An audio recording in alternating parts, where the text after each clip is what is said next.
Hello and welcome back to my channel Dr. Movo. In this video I'm gonna show you quickly how you can rotate your video. As you can see here, my video is not correctly recorded, so now I want to rotate this video in Filmora Wondershare video editor. So let's start. I will show you now. If after loading this, just simply double click in this video and you will see here lots of options.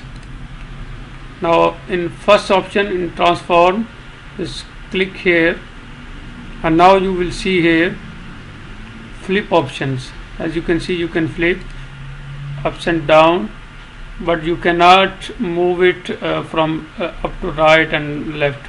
So how you can do it? You can scale it, but now if you see here rotate option, so if you move it little down here, now this is a small video, so I will click on the scale option and I will zoom it, and then you will see here this mover. With this help of this tool I can easily set my video correctly. After pressing OK, as you can see here, if I play my video, and this is correctly rotated. So that's all for now. Thank you for watching, and don't forget to subscribe my channel. Thank you.